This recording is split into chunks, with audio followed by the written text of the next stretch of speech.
Most people don't believe we'll ever find out what really happened on that fateful day in November 1963.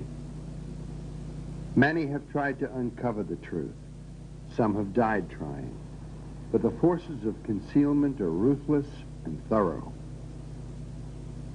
A man from the inside, government agent Frank Dismas, tried to tell what he knew to a Senate committee, but he never had a chance.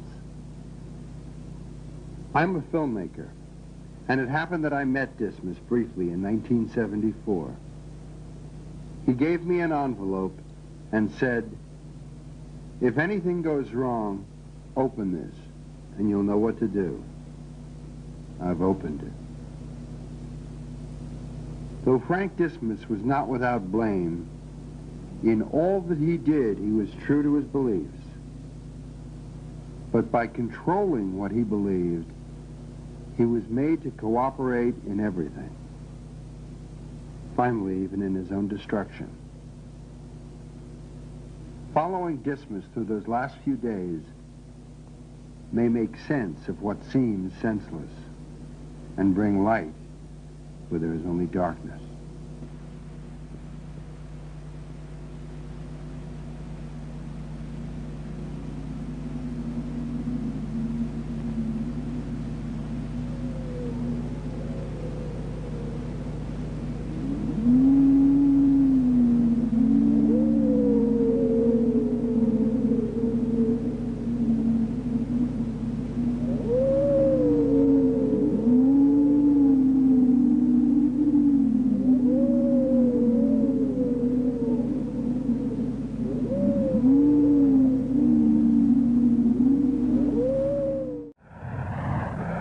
This be?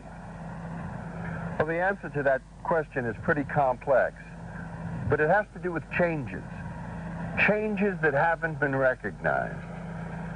First of all, Super 8 is being sold as an updated version of the home movie product it started as in 1964.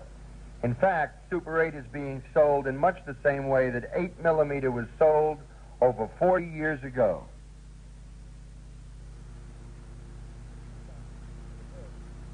Don't worry about whether one of the speakers have gone out, because actually what I'm trying to illustrate is that a movie without sound is like a car without gasoline.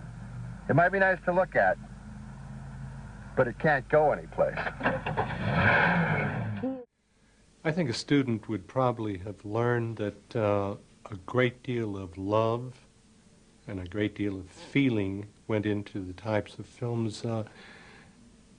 Dennis was meticulous in some ways, and it showed in his films.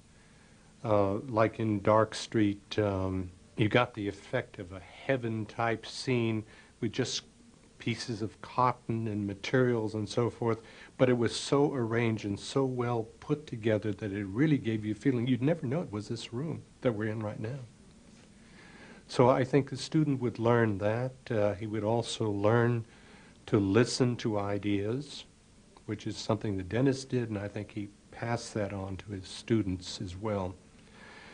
He would also pass on a love for filmmaking, and I think that's one of the most important things, because it is, once you finish something, it's really great. You you know, you can sit there and you can look at it. You'll always find the flaws. I mean, you look at it a second time, but right at that point when it's finally finished, like Dark Street, I know Dennis was so proud, and he felt so good about it.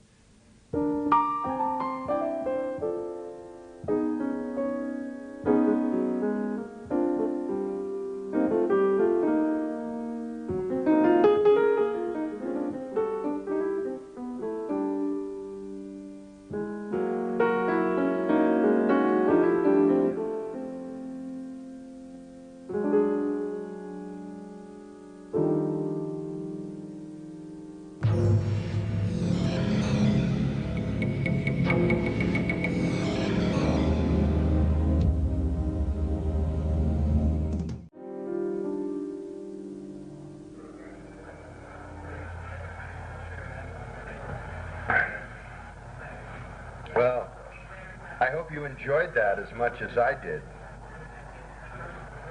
I'm sure some of you have some questions, and I'd be happy to answer them live.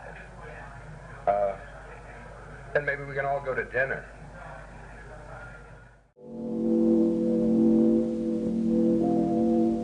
What I believe Dennis meant by experimental film are some of these things that have come out now where you defocus your film.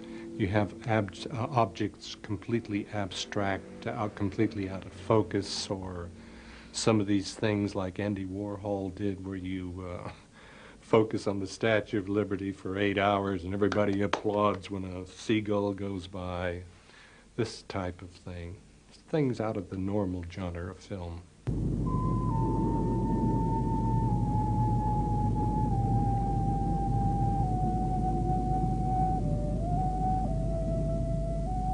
Is that what you really want? About experimental film, I believe Dennis wasn't too enthralled primarily with it. I think there were some parts that were usable that he could see perhaps in the future, but not as a complete segment. Is that what you really want? Is that what you really want?